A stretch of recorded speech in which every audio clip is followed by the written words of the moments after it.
Hi hello friends, എല്ലാ കൂട്ടർക്കും നമ്മുടെ നാളത്തെ പ്രൊമോ റിവ്യൂയിലേക്ക് സ്വാഗതം കേട്ടോ.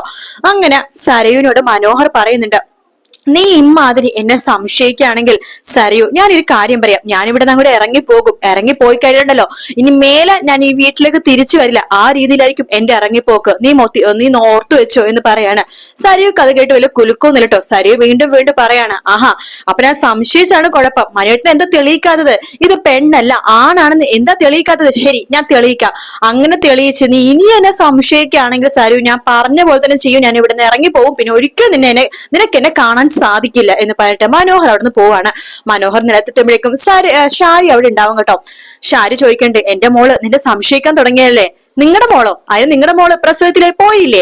ഇത് നിങ്ങളുടെ മോളല്ലോ. ആ സംസാരിക്കാൻ കഴിയാത്ത പാവം താരാന്റിയുടെ മകളല്ലേ? എടാ, അവളെ വളർത്തി വലുതാക്കിയത് ഞാനല്ലേ? ഓ, വളർത്തിന്ന് പറഞ്ഞോ, വലുതാക്കിന്ന് പറഞ്ഞോ. പക്ഷെ നല്ല സ്വഭാവം പഠിപ്പിക്കേണ്ട, നിങ്ങൾ വലുതാക്കിയത്. അതിന്റെ എല്ലാ ദൂഷ്യ സ്വഭാവങ്ങളും അവൾക്കുണ്ട്.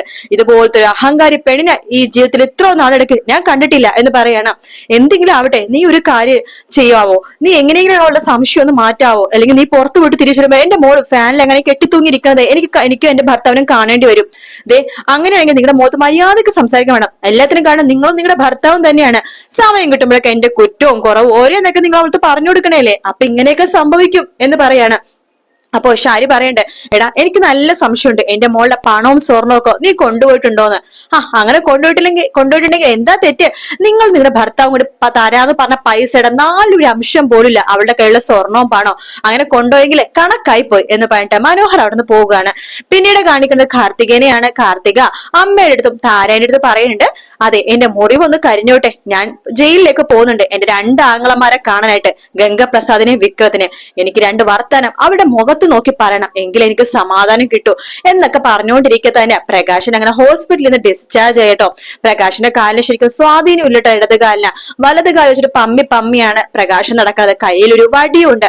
അങ്ങനെ എവിടെ പോണെന്ന് അറിയാണ്ട് ഭക്ഷണം പോലും കഴിക്കാൻ വകയില്ലാതെ പ്രകാശന് ഒരു സഞ്ചിയിൽ 2 തുണി മാത്രമേ ഉള്ളൂ. അതായത് ഒരു ഷർട്ടും ഒരു മുണ്ടും മാത്രമേ ഉള്ളൂ. വേറെ ഉടുത്ത് മാറാൻ പോലും പ്രകാശൻ ശരിക്കും ഡ്രസ്സ് പോലും ഇല്ല.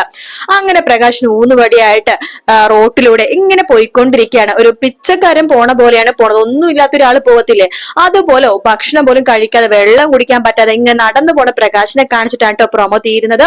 വീഡിയോ ഇഷ്ടപ്പെടുകയാണെങ്കിൽ ലൈക്ക് ചെയ്യാനും സബ്സ്ക്രൈബ് ചെയ്യാനും കമന്റ് ചെയ്യാനും മറക്കല്ലേ. മറ്റൊരു വീഡിയോ ആയിട്ട് വീണ്ടും കാണാം friends. Take care, bye bye.